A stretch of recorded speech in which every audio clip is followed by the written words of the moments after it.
Halo Scorpio, selamat datang dan terima kasih sudah mampir. Untuk reading kali ini temanya adalah shadow work. Apa itu shadow work? Untuk teman-teman yang belum familiar, itu adalah suatu langkah yang kita lakukan secara sadar untuk melihat part dari diri kita yang selama ini kita tidak lihat atau tidak mau lihat, yang membentuk perilaku tertentu. Jadi shadow kita, supaya apa? Kita bisa membawa perubahan yang mau kita lihat dalam hidup kita. Misalnya kalau kamu berniat untuk 2023 harus jadi tahun yang beda. Ini adalah langkah awal terutama jika kamu punya pattern tertentu. Misalnya yang berhubungan dengan finansial, berhubungan dengan hubungan kamu. Reading ini menjadi langkah awal ya dalam shadow work kamu untuk membawa perubahan dalam hidup kamu.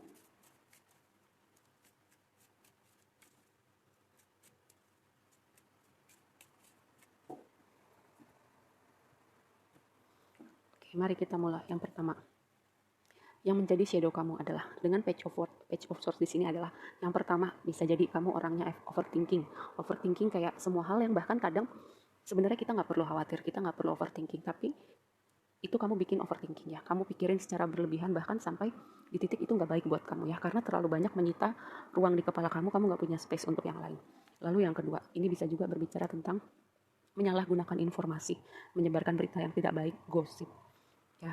Lalu yang berikutnya bisa jadi gini, yang sedikit berhubungan sama overthinking, jadi kayak kamu menganalisa sesuatu, misalnya gini, sebelum kita melakukan sesuatu yang signifikan, yang besar gitu, contoh paling gampang, memulai bisnis, kita berpikir mau memulai bisnis, kita akan cari tahu dulu informasinya, kita analisa kesiapan kita, apa yang mau kita kerjakan.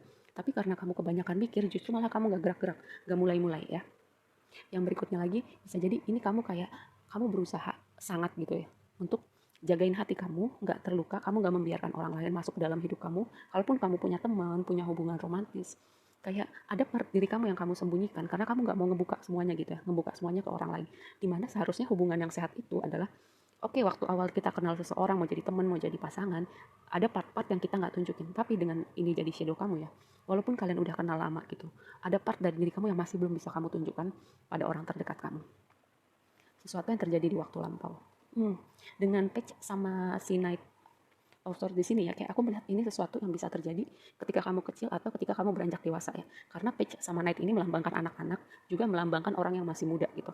Ketika kita dari masa transisi ke remaja itu kan kita masih berusaha mendefinisikan dunia, berusaha mendefinisikan diri kita gitu, kita masih berusaha mengerti nih dunia ini seperti apa, jadi manusia itu seperti apa. Tapi ada sesuatu yang terjadi di sini yang menyebabkan kamu punya shadow yang tadi aku bilang di sini ya. Bisa jadi dengan Knight of Swords, mungkin kamu pernah mencoba sesuatu, jadi orang yang spontan, jadi orang yang kreatif, tapi ternyata yang kamu kerjakan itu, ide-ide kamu mungkin dikecilkan sama orang-orang terdekat kamu, atau kamu diolok-olok, atau kamu dibully, dicemooh, atau bisa jadi kamu udah berusaha tapi hasilnya nggak seperti yang kamu mau. Bisa juga ini disebabkan juga ketika kamu kecil, mungkin orang terdekat kamu bisa jadi anggota keluarga kayak kasar sama kamu, atau mukul kamu, atau ketika kamu di sekolah kamu dibully, jadi kamu berpikir bahwa gimana caranya aku ngejagain hati aku gitu, gimana caranya aku nggak terluka lagi, gimana caranya aku mempertahankan diriku di dunia ini. Itu ya salah satu atau beberapa hal yang mungkin menyebabkan kamu mempunyai shadow ini. Karena Knight of Swords ini energi orang yang agresif ya. Kalau bicara tentang sisi gelapnya si Knight of Swords. Yang efeknya di kehidupan kamu sekarang adalah Seven of Swords itu. Pertama, kamu mungkin gini, kamu lari dari kenyataan. Ada part dari diri kamu, yaitu makanya kenapanya shadow, namanya shadow. Ada part dari diri kamu yang kamu nggak mau lihat, atau dari hidup kamu yang kamu nggak mau lihat. Kamu melarikan diri dari kenyataan, dari tanggung jawab, dari hubungan. Kayak melarikan diri itu dalam artian bisa jadi kamu sulit berkomitmen, atau kayak punya masalah dengan hubungan-hubungan tertentu. Ini Seven of Swords gitu, kayak ketika orang deket sama kamu tuh kamu jadi takut atau jadi kabur gitu, karena kalau orang terlalu deket sama kamu, berusaha mengenal kamu, berusaha akrab sama kamu, kayak kamu tuh ada temboknya gitu loh, takut banget memberi ruang untuk orang lain masuk ke hidup kamu, karena itu tadi mungkin terjadi sesuatu waktu kamu kecil, kamu berpikir bahwa ngapain sih gue buka hati, ngapain sih gue membiarkan orang lain masuk, nanti bisa jadi gue terluka lagi gitu ya. Atau gini, kayak misalnya kamu punya banyak skenario gitu, misalnya kamu punya skenario A, terus rencana cadangannya kamu bisa punya B, C, D, sampai Z gitu bahkan ya. Karena apa? Kamu segitu kontrol freaknya, kamu mau kayak keadaan tuh harus sama persis seperti yang aku mau gitu. Jadi kamu kayak menutup jalannya Tuhan kadang ya, atau bahkan mungkin bisa mendahului Tuhan gitu. Kamu berpikir bahwa rencana kamu yang terbaik, skenario kamu yang terbaik. Karena apa? Kadang kan ada part-part di mana um, semesta atau Tuhan yang ambil alih gitu. Ada part-part yang bisa kita usahakan gitu. Karena kamu saking takutnya terluka lagi, kecewa lagi, kamu tuh bikin skenario cadangan tuh banyak banget gitu ya. Karena kamu pernah mengalami bahwa skenario kamu, rencana kamu, apa yang kamu lakukan itu bubar jalan. Atau hubungan kamu bubar jalan. Atau kamu ketika membiarkan orang lain masuk, itu ternyata kamu kecewa.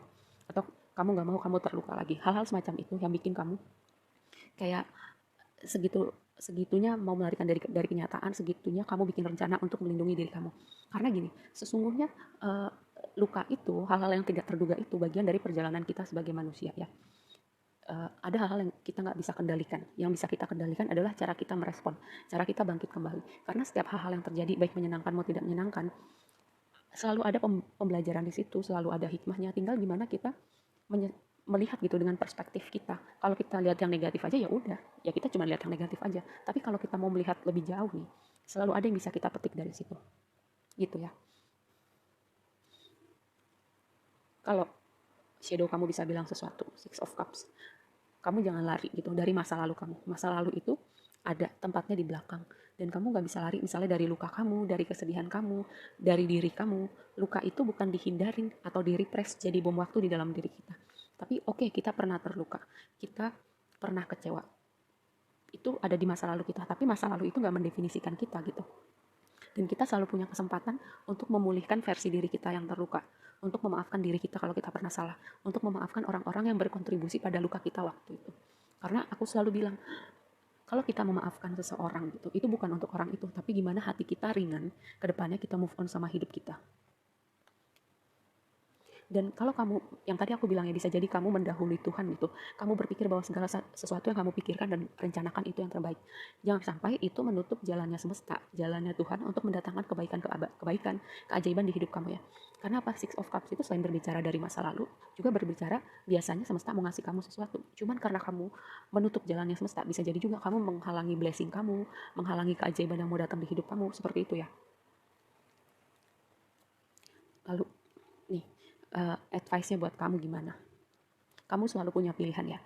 Kamu bisa memilih jadi orang yang orang yang pendendam, orang yang pemarah, orang yang sedih terus. Kamu bisa memilih untuk berdamai, kamu bisa memilih untuk memaafkan. Kamu selalu bisa punya pilihan. Setiap hari adalah sebuah kesempatan baru. Setiap hari kita bisa mulai lagi dari awal ya. Gak masalah seberapa tua kita atau seberapa muda kita. Selama kita masih hidup, kita selalu punya kesempatan untuk mulai lagi, untuk punya awal yang baru lagi. Dan ini juga The Lovers ini kan juga berbicara tentang unconditional love ya, seperti cintanya Tuhan, cintanya semesta gitu, bukan seperti cintanya manusia yang bersyarat. Mungkin sebagian dari perjalanan kamu itu berusaha nunjukin kamu punya unconditional love, cinta tak bersyarat, cinta yang murni gitu, seperti cintanya Tuhan. Dimulai dari mana? Dari kamu dulu gitu. Kamu bisa memaafkan diri kamu bisa sayang sama diri kamu, dan kamu belajar untuk mempunyai maaf untuk orang-orang yang pernah mengecewakan kamu. Oke, kita bahas lebih lanjut. Page of Swords. Sebentar, Knight of Swords.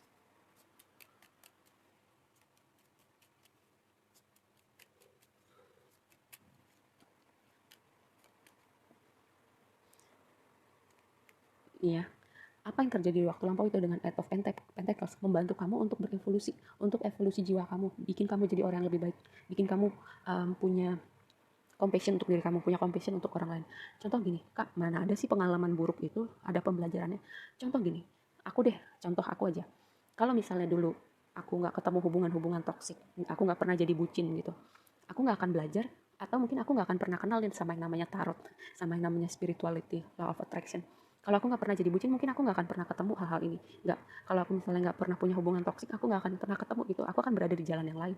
Seperti itu ya. Dengan luka-luka dari hubungan itu, aku belajar, aku menemukan jalanku mengenali diriku, jalanku mengenali Tuhan, mendalami tentang spiritualitas dan hal-hal semacam itu. Yang tadi aku juga bilang, gimana perspektif kita aja sih, melihat ada kebaikan dari segala sesuatu yang terjadi di hidup kita. Karena apa? Wheel of Fortune. Hal-hal yang tidak terduga itu akan selalu jadi bagian dari hidup kita. Dan Wheel of Fortune ini juga kayak ketika hal-hal tidak terduga terjadi, hidup kita akan lebih mudah ketika kita belajar untuk gak baper ya. Bukan berarti kita gak akan ngalamin sedih, tapi gini, kita harus paham bahwa contohnya gini, Matahari itu bersinar untuk orang baik dan untuk orang yang tidak baik. Sama seperti hal-hal tidak terduga terjadi pada orang baik dan juga orang tidak baik. Ya, bukan ketika sesuatu hal tidak menyenangkan terjadi sama kamu, oh Tuhan gak sayang nih sama aku, oh aku lagi dihukum. Enggak, bukan kayak gitu ya. Dan kamu selalu punya kesempatan baru, awal yang baru, untuk memulai lagi dengan hati yang baru. Seven of Swords.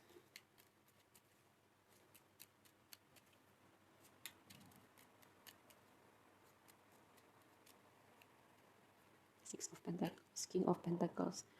Gini, ketika kamu lari terus dari kenyataan, lari dari diri kamu, lari dari masa lalu gitu ya. Mungkin sebagian karena itu kamu pendem di alam bawah sadar kamu, keluarnya dalam mimpi kamu gitu ya. Ada mimpi yang temanya berulang karena apa? Ada suatu part dalam hidup kamu yang tidak kamu mau lihat. Gitu misalnya. Dan kamu mendefinisikan stabilitas, rasa aman mungkin di atas hal-hal yang bukan tempatnya. Misalnya mendefinisikan stabilitas dan keamanan di atas uang, di atas hubungan, di atas jabatan, di atas hal-hal duniawi yang kamu punya. Bukan berarti itu salah atau nggak boleh punya kekayaan duniawi, bukan. Tapi di mana kita meletakkan rasa aman, keberhargaan kita itu pada sesuatu yang masalah waktu aja akan hilang gitu atau bisa hilang. Di situ juga rasa aman kita hilang. Kenapa rasa aman itu dimulai dari diri kita gitu. Bukan dari apa yang ada di luar dari diri kita. Oke, yang terakhir. The Lovers.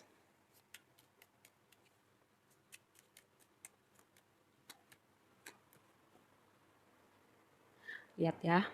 Di sini ada Hermit. Lalu di sini ada Fool, ada The World. Fool ini kartu pembuka Major Arcana. The World ada kartu penutup Major Arcana. Segala sesuatu di hidup kita ada musimnya, ada waktunya. Kita punya akhir, kita juga punya awal. Kita punya awal, kita juga punya akhir. Sama kayak musim itu ada awalnya, ada akhirnya. Sama hidup kamu tuh juga ada musim-musim tertentu. Musimnya kamu jadi anak sekolah, musimnya kamu jadi anak, musimnya kamu jadi orang tua, musimnya kamu jadi pasangan. Macam-macam semua itu ada temanya dan semua itu ada waktunya. Gitu. Dan aku bilang sekali lagi, tekankan, kita selalu punya kesempatan baru.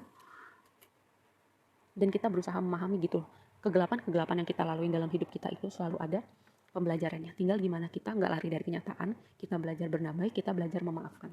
Seperti itu ya. Oke, segitu aja dulu readingnya kali ini buat kamu. Semoga bermanfaat dan sampai ketemu di reading berikutnya. Bye.